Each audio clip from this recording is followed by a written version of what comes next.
Anak-anak Anda tidak lebih menginginkan uang Anda atau apa yang bisa dibeli uang Anda dibandingkan diri Anda sendiri. Khususnya, mereka ingin Anda bersama mereka. Kendali atas waktu adalah dividen tertinggi yang diberikan uang.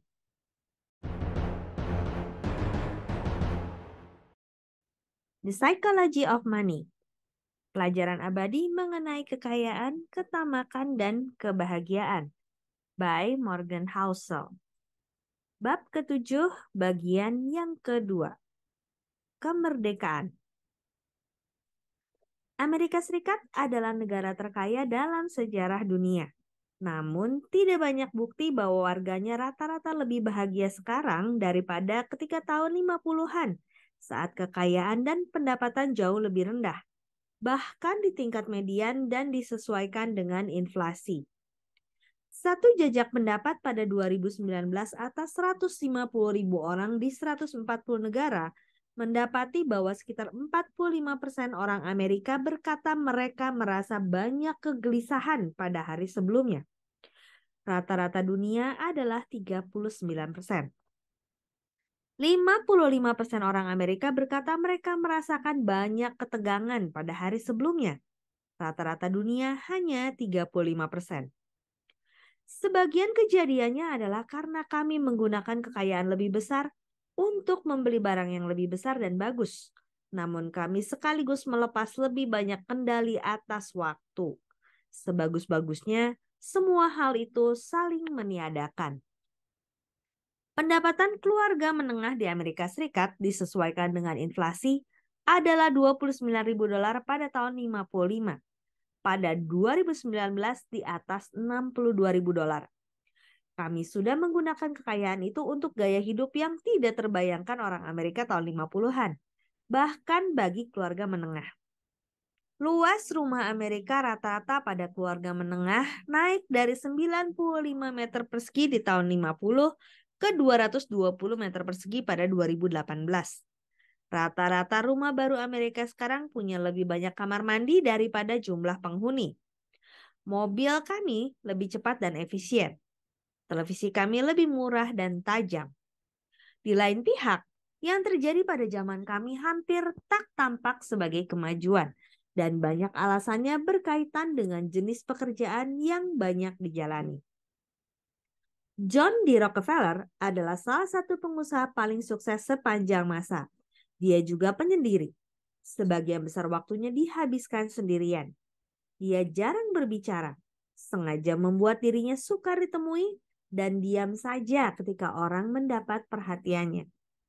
Seorang pekerja kilang minyak yang kadang bicara kepada Rockefeller pernah berkata, dia membiarkan semua orang lain bicara sementara dia duduk tanpa berkata apa-apa. Ketika ditanya mengapa diam saja, Rockefeller sering membacakan puisi. A wise old owl lived in an oak. The more he saw, the less he spoke. The less he spoke, the more he heard. Why aren't we all like that wise old bird? Rockefeller orang aneh. Namun dia menemukan sesuatu yang sekarang berlaku bagi puluhan juta pekerja. Pekerjaan Rockefeller bukan mengebor sumur minyak, memuat barang di gerbong kereta, atau memindahkan tong. Pekerjaannya berpikir dan membuat keputusan bagus. Produk Rockefeller bukan sesuatu yang dia buat dengan tangan atau bahkan kata-kata, melainkan apa yang dia dapat di dalam kepala. Jadi, di sanalah dia menghabiskan sebagian besar waktu dan tenaga. Meski duduk diam seharian sehingga tampak santai di mata sebagian besar orang, dia terus-menerus bekerja dengan akal pikiran, memikirkan masalah sampai tuntas. Itu tak biasa pada masa hidup Rockefeller. Hampir semua pekerjaan kala itu mengharuskan melakukan berbagai hal dengan tangan.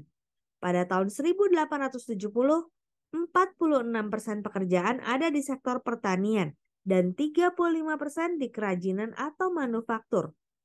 Hanya sedikit profesi yang mengandalkan otak pekerja. Orang tidak berpikir tapi berbuat tanpa henti. Hasil kerja bisa dilihat dan dirasa. Hari ini keadaannya berbalik. 38% pekerjaan sekarang adalah manajer pejabat, dan profesional. Semuanya adalah pekerjaan pembuat keputusan. 41% lainnya adalah pekerjaan sektor jasa yang sering mengandalkan pemikiran sama banyak dengan perbuatan. Makin banyak di antara kita yang pekerjaannya lebih dekat dengan pekerjaan Rockefeller daripada pekerja pabrik biasa pada tahun 50-an. Artinya, hari kerja kita tidak berakhir ketika absen pulang dan meninggalkan pabrik. Kita terus-menerus bekerja dalam kepala. Artinya, pekerjaan seolah tidak pernah selesai. Jika pekerjaan Anda adalah membuat mobil, tidak banyak yang bisa Anda lakukan kalau tidak berada di jalur perakitan. Anda memisahkan diri dari pekerjaan dan meninggalkan peralatan di pabrik. Namun, jika pekerjaan Anda membuat kampanye pemasaran, pekerjaan berbasis pemikiran dan keputusan, alat Anda adalah kepala Anda sendiri yang tidak pernah meninggalkan Anda. Boleh jadi Anda memikirkan proyek dalam perjalanan pulang, selagi memasak makan malam, sambil menemani anak tidur, dan ketika Anda terbangun dengan gelisah pukul 3 pagi. Boleh jadi jam kerja resmi Anda lebih singkat daripada tahun 50-an. Namun, rasanya seperti bekerja 24 jam sehari, 7 hari seminggu. Derek Thompson di The Atlantic pernah menjabarkannya sebagai berikut. Jika alat kerja abad ke-21 adalah gawai yang bisa dibawa kemana-mana, artinya pabrik modern bukanlah suatu tempat. Pabrik modern adalah satu hari itu sendiri. Zaman komputer telah mengeluarkan alat produktivitas dari kantor. Sebagian besar pekerja berpengetahuan yang komputer, pangku, dan telepon pintarnya menjadi mesin pembuat media serbaguna yang mudah dibawa-bawa. Secara teori bisa sama produktifnya pada pukul 2 siang di kantor pusat, pukul 2 malam di Tokyo WeWork, atau tengah malam di sofa. Dibanding generasi-generasi sebelumnya, kendali atas waktu kita berkurang. Dan karena kendali atas waktu berpengaruh besar terhadap kebahagiaan, kita seharusnya tidak kaget kalau orang tidak merasa lebih bahagia walau kita rata-rata lebih kaya ketimbang dulu. Apa yang bisa kita lakukan? Tidak mudah menuntaskan masalahnya karena semua orang berbeda. Langkah pertama adalah mengakui dulu apa yang membuat hampir semua orang bahagia dan apa yang tidak. Di bukunya 30 Lessons for Living, ahli gerontologi Carl Pillemer mewawancara 1.000 orang lanjut usia Amerika, mencari pelajaran-pelajaran terpenting yang mereka dapat dari pengalaman hidup puluhan tahun. Dia menulis, tak satu pun di antara 1.000 yang berkata bahwa agar bahagia kita harus mencoba bekerja sekeras mungkin agar mendapat uang untuk membeli barang-barang yang diinginkan. Tak satu pun di antara 1.000 yang berkata kita perlu sama kaya dengan orang di sekeliling. Dan jika kita punya lebih banyak harta daripada mereka, itu keberhasilan betulan. Tak satu pun di antara 1.000 yang berkata kita harus memilih pekerjaan berdasarkan perkiraan pendapatan masa depan. Yang mereka benar-benar hargai adalah hal-hal seperti persahabatan bermutu, menjadi bagian sesuatu yang lebih besar daripada diri sendiri, dan menghabiskan waktu bermutu tanpa struktur dengan anak-anak.